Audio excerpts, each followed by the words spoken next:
Hey, I'm David Harris, Matthew Kalisch. Here with Tactical Hyve.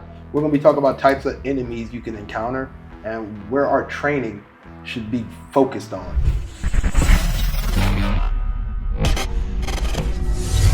So the first thing we'll talk about is you have the untrained, uncommitted person. The untrained, uncommitted person, perfect example of that is a guy that doesn't know any tactical formal training, and he's not committed to the fight whenever you show up, when that applies to the law enforcement community, right? This is the guy that got a traffic stop, maybe some kind of dispute at the house, but is not trained, isn't committed, is going to be your easiest subject to deal with, when you're out on patrol or when you're out doing any kind of operation. So our next one's going to be the trained, uncommitted guy, and that's going to be a guy I always say myself, and I always say if I come home from a trip or a training and my wife did some craziness with somebody else, then I would be the trained, uncommitted guy because I'm killing everyone in the house, but I'm not here to fight the cops, guys. So when the cops come to get me, I'm going to give up. For that split second, it was a reason for what I did. So a guy's out on dinner or outside, and then he pulls his pistol, his concealed carry pistol, and he kills someone, or he fights and defends himself, and someone winds up there. When the cops show up, he's not there to fight the cops. So there's your trained, uncommitted dude. It's a reason for his actions, and he's willing to give up for what he did. The next one after that is going to be your untrained, committed guy. Your untrained, committed guy is going to be, your local maybe gangbanger or drug dealer, somebody who really despises the government, despises, the law, right? As we move up these tier systems, right, you start at the lower tier with that untrained, uncommitted guy. That's going to be your most percentage of individuals that you come encounter with. And as we move up that tiered system, once we get them to that untrained, committed guy, it's going to be a smaller percentage that you're going to have to deal with, but it also ups the violence level that they're willing to do, right? So with that untrained guy, this guy has no formal training, hasn't been to the range, the guy that's shooting his gun sideways, something like that, but is committed to fighting the cops, and he's going to commit a crime, and he wants to get away by any means necessary. So he is willing to fight the cops, willing to fight law enforcement, and he's willing to, in a sense, maybe die for what he did because, he's not going hand to hand. He's looking for that fight, probably with firearms or something like that. Your last guy is going to be your most dangerous guy. It's going to be the lowest chance probability you meet him. It's going to be a trained, committed person. So we look at that and say, what is that? Maybe 3-4% of the population are going to be trained to actually use firearms or something deadly and committed to fighting you to the death. So those two things have to be big deal. So if he's trained and committed and he's really meaning to fight you to the death for what he believes in, that's a problem. That's going to be a big problem. And that's why we try to tell everyone, no matter what it is you're doing, that's who you're training for. Because if I train for that guy, everything else I see in that spectrum will be easy for me to handle because I'm prepared for you to be a trained, committed dude. So if I'm training, whether I'm doing a training for CQB, whether I'm on the flat range training my concealed carry stuff, whether I'm doing any sort of training, I have to look at the training I'm doing and saying, hey, this guy I bump into could be trained and just as committed to whatever he's trying to do as I am committed to taking him in. So if he's that committed to the process, then I have to be willing to take my training and think about my training as in the fact that what am my training getting me ready for? And if we're not looking at training in that, then we're failing our guys. A curriculum where we're saying our training is getting us ready for that 4%. When we're putting our curriculum together, if we're not doing that, we're going to meet that guy in the 4% and he's going to come and get us. Well, and like you hear from cops all the time, they say they haven't pulled their pistol in 25 years, right? And then they finally encounter that one person that is willing to give them that fight, and they were not prepared because they got complacent. Complacency in this job, complacency in military and law enforcement, that's what will get you killed, right? So whenever you're doing anything, whether it's doing a traffic stop, be ready with that level of training and with that mindset, right? Because when it breaks down to analyzing who you're coming up to, it's a mindset, right? Be able to turn it off if you don't need it, but come in there with the mindset of, I'm ready to deal with him if something goes sideways. It's easier to turn off that ability than it is to turn it back on and try to react to the situation. Be proactive in your training, be proactive in how you're going to handle a situation, and then either increase or decrease that level of violence or attention that you need, judging off the experiences that you've had before or whatever situation you're dealing with. And you said something pretty right there that makes it be proactive, but also on being proactive is accountability. Yep. Be accountable. When you're training, you have to be accountable. So it's not okay to take shots and have flyers, which just means miss the target. That's not okay. We got to make caring about your performance the standard.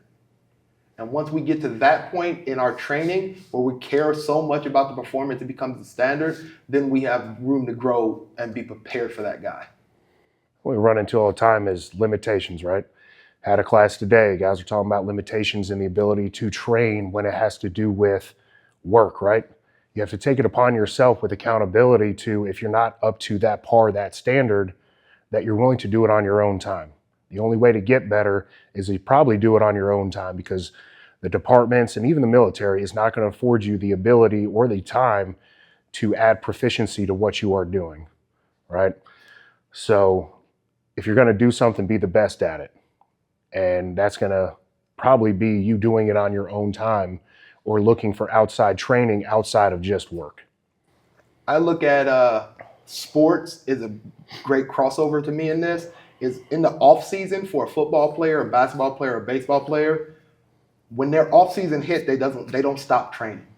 And law enforcement and military personnel, and even us, we used to be professionals with guns. Now we train. But the professionals are the guys who are using it in security, law enforcement, and military.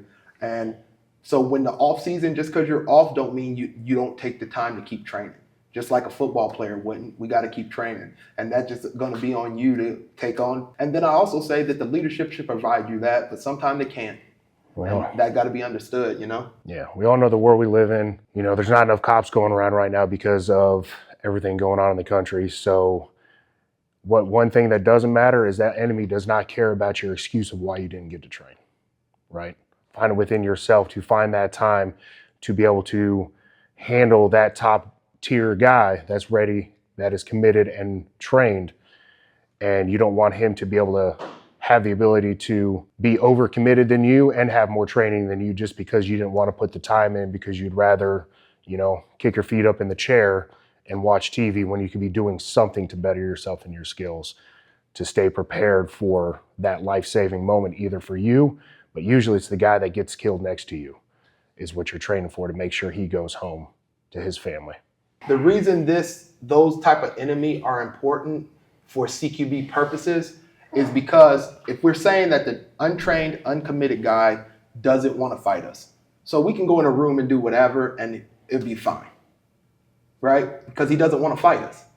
Then we say, hey, we have the trained, uncommitted guy. He also doesn't want to fight us. So we can go into his house and do anything and he's going to be okay and want to fight us. So perfect example of that, right, in CQB.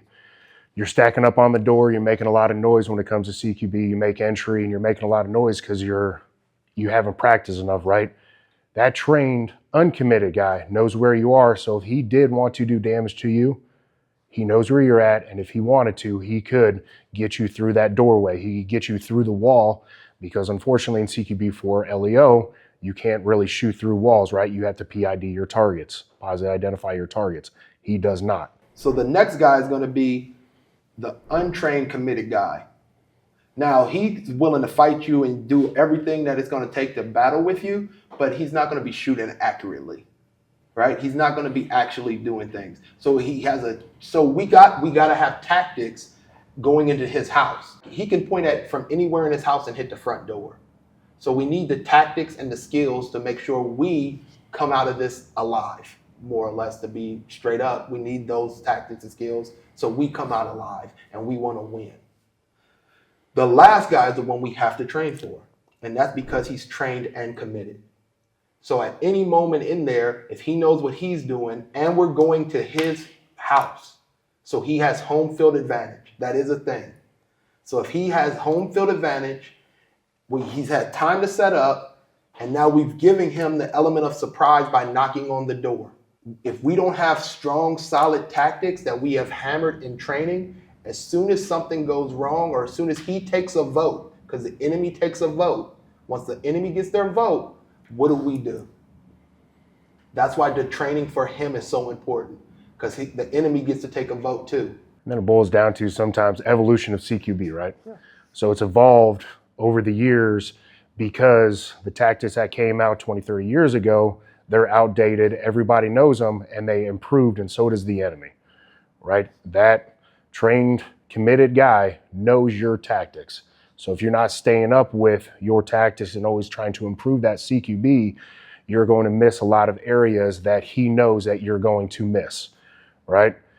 So when you're coming in the door, whether you're pieing or stepping center or, not digging those corners, he might be sitting there because he knows, hey, when you come in, where are your dead spaces? Where are your spots that you're vulnerable in that CQB run or in that CQB scenario? And if the bad guy can think of it, or if you can think of it, the bad guy can think of it, right? Like Dave always says, he's no rocket scientist, so he can think of ways to be creative to put you back on your heels. Well, those are the 4 types of people that we feel you'll meet in a CQB environment. I hope that's helped someone out. From Tactical Hyve, Matt Kalisch, Dave Harris, we out.